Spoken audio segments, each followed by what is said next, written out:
إن الحمد لله الحمد لله وكفى والصلاة والسلام على من لا نبي بعد وبعد. Inshallah, today we are hoping to reach from 1100 to 1200 AH. Now, this particular century, and I know that there are a lot of pages here, but this particular century, like certain other classes that we had in the past, some of them were slimmer than others, and generally it's been quite median. But this one, there was a lot of activity that occurred in this particular century, and I think it behooves us to pay attention to what we have here because there is a lot of material. I will start with the decade from 1100 to 1120, and inshallah I will move from there. The Ottoman Khilafah entered the 12th Islamic century with mixed fortunes. The Khalifah to succeed Sulaiman II, who reigned from 1100 to 1104, was Sultan Ahmed II, Athani. He held the empire together with pragmatism as well as religious conviction. What Ahmed Athani did is he tried to make a series of treaties, temporary treaties, to hold off military advancements. Remember what we spoke about in the previous class, that the French were looking westward to plunder and to get more wealth, to build up larger armies, and to steal and devour and leech off of more natural resources, so they wouldn't have to deal with Muslims and they could do so freely of their own will. In the course of doing that, they began to build up a sizable military infrastructure. These were economies that were just military. At this time, what is called Europe today, it wasn't making anything. I mean, it doesn't make anything now, but it didn't have the culture that it claims that it has now. It was purely robust, military, parasitic conquest. That's all it was. And so they reached the North and South America. They reached there, and the Aztecs, Toltecs, Mayans, Incas are exterminated in huge numbers. They set about a program of extermination so ruthless that in a number of years they had decreased the population in those areas by 95%, destroyed all the written language. And so now people will often assume in school that the Incas, Toltecs, Aztecs, Mayans were illiterate. They couldn't have been illiterate because we have the Mayan calendar that people have attached themselves to and insist that the end of the year, the end of the world is 2012. How could they have written a calendar and they don't have an alphabet? They clearly had an alphabet, they clearly had a calendar, they clearly had a written system, they clearly had a culture, but it was absolutely annihilated. And it was done through old world parasitic conquest into what's being called the New World. As you discovered new lands and people that actually happened to be there, you had to clear them out so you could have a promised land to build up what you were going to make. And so Ahmed Athani, as these groups slowly started to mobilize militarily, they began casting their eyes eastward and considering moving into Muslim territories. The first area that they really worked on was Egypt. Egypt wasn't completely yanked away until Napoleon arrived. But they began the process of alienating Egypt from the rest of the Muslim world. Now, in the year 1105, when two fires broke out in Istanbul, the capital of the Uthmaniyya ruling system, 5,000 homes were lost.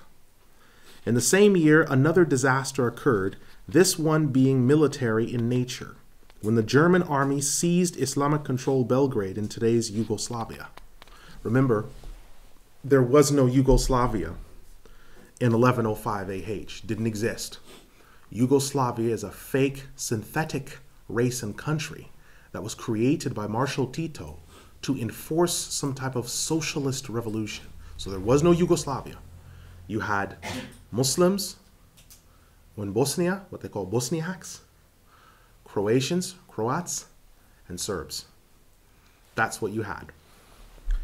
Now, when the German army seized Islamic-controlled Belgrade, how did the German army do that? Well, at that time, the Germans were an up-and-coming power and were under a sort of umbrella government of the Hapsburgs.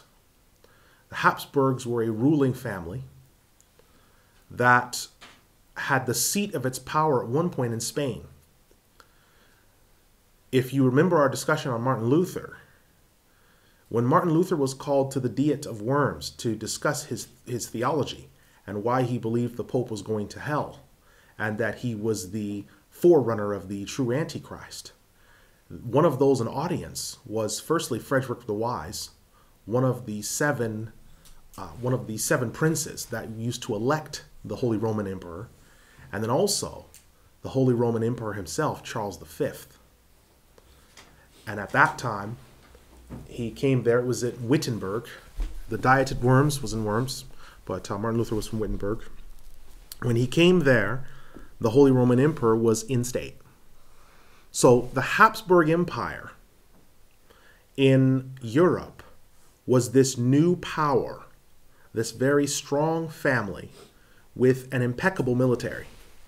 And it began the process of trying to build a barrier between the Muslims, the Ottomans, and the rest of Europe. And by cutting them off from the rest of Europe, it would box them in. That was the attempt. Although later repelled, the Muslims would suffer the loss of some 10,000 soldiers in order to drive the Germans out of the city. By the year 1107 AH, after 4 years of rule, Sultan Ahmed Athani was laid to rest and succeeded by Mustafa II, or Mustafa Athani, who ruled from 1107 to 1115 AH. The Muslims received a number of humiliating reversals during his reign, such as the loss of Hungary and other administrative districts to the now swelling Russian Empire. The rule of the Sultan Mustafa Athani was spent for the most part in trying to recover territories lost, in addition to surviving in Europe as the maps slowly began to be redrawn by a technologically invigorated Europe. I want you to understand that the colonialist powers that came into the Muslim world later, it wasn't because the collected works of Chaucer or Beethoven or Bach or the complete unabridged collection of Plato that Muslims were defeated. Education had nothing to do with it. But you will hear groups like Jamaat Islami, sometimes Hizb ut-Tahrir to a lesser extent, saying that if only we had education. So we grab the children by the legs, hang them upside down, and dip them in the dye of kufr. And hope that when they come out, because they've gotten all this education and they've digested Cromwell and Chaucer and Shakespeare and all these other people, that will be the education that they need. And they still get their tails kicked by the Israelis. Why? Because education had nothing to do with what happened. Who was the most educated nation? Who was the greatest empire at that time? Who was the first world empire? We were. Who had all the universities? Who has the oldest universities still running? We do. So it had nothing to do with education. It had to do with them building up a massive military machine. They had a huge military industrial complex, like they do today. If you look at the United States' spending on military, between 60 and 80%, depending upon who's in office. Education, 12%. You get the understanding that people aren't trying to learn that Mary had a little lamb. They're trying to speak with you through the AK-47 with the flash suppressor. They don't care about Mary had a little lamb unless they've taken it from you. So you've got to understand this is what they were building up for. The Ottoman leaders, as we mentioned, after Sulaiman Al-Awwal, or Sulaiman Al-Qanuni, the lawgiver, the great bulk of Ottoman rulers stopped fighting in their own battles. And so as they're sitting back in the palace, commanding their generals to move forward, they're depending upon the courtesans and the courtiers in their court and in the palace to tell them the truth of what's going on the battlefield. They then tell them what to do, and they're depending upon them to go and then tell their chief generals what they should do. And so there's 3 links before you get to the generals on the battlefield. And they had to depend on that. And information wasn't always relayed. From 1121 to 1182, we find a number of things occurring. As an ailing ruler, Sultan Mustafa Athani would not live to see any of the changes that he so ardently sought, because he wanted desperately to recover the lands that were lost, but he was ineffectual. He was an impotent ruler in some ways. Rather, he died in the year 1115, leaving the problems to Sultan Ahmed al-Thalith III. He reigned from 1115 to 1140. He suffered equally until his death, and the rule came to Mahmud I, or Mahmud al-Awwal, also known as Mahmud al-Ghazi. He reigned from 1140 to 1164. After the death of Mahmud al-Ghazi came Uthman al-Thalith, or Uthman III, also known as Uthman al-Muttaqi, the pious. He reigned from 1164 to 1167. And upon the death of Uthman al-Thalith, the next Khalifa was Mustafa al-Thalith III. He reigned from 1167 to 1184. And after him came the new Khalifa Abdul Hamid I, known as Abdullah, the slave of Allah. His reign lasted from 1184 to 1199. Abdul Hamid al-Awwal was succeeded by the cautious Salim al-Thalith, who reigned from 1199 to 1217 AH, being assassinated by parties working for Mustafa al-Rabi', who would be the next Khalifa after him. Now let's put all of this in perspective. The Ottomans are going through all these successions, trying to fight 2, 3, 4 front wars. Sometimes the Khalifas are righteous, sometimes they're not. The ulama in the beginning, as we mentioned, were ruling, but then they became oppressive. You start to have this battle between secular rulers and between the ulama, who were the spiritual and temporal head.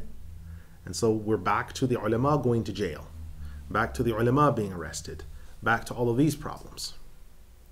Because you had rulers that were in power to rule and to control, and did not want to be wrested from their position. And so the Khilafah became a sulta, it became a rule, it became a throne. And it became less to do with implementing the revealed law and more to do with controlling things for the next dynasty when their sons came in. Sulaiman al-Awwal's reforms were still in effect. And that's probably a great bulk of the reason why it didn't just fall in on itself once the ulama were again isolated from the governance.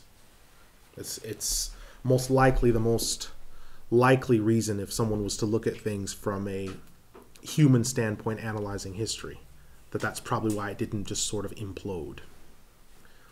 The armies were motivated for defending the Muslims. They had not yet started receiving regular wages, so they were not soldiers of fortune. They were mujahideen for the most part in the classical sense of the word. They weren't paid for going out there. They weren't given 401k plans. They didn't have a stunning dental plan. They were not on national insurance or social security. They didn't get workman's comp if they got something blown off. They were out there because they cared about this ummah. They cared about Islam, and they wanted to be there. And as they were out on the battlefield, they saw that we're fighting 2 and 3 front wars, which worried them because they did not know how long they could continue that process.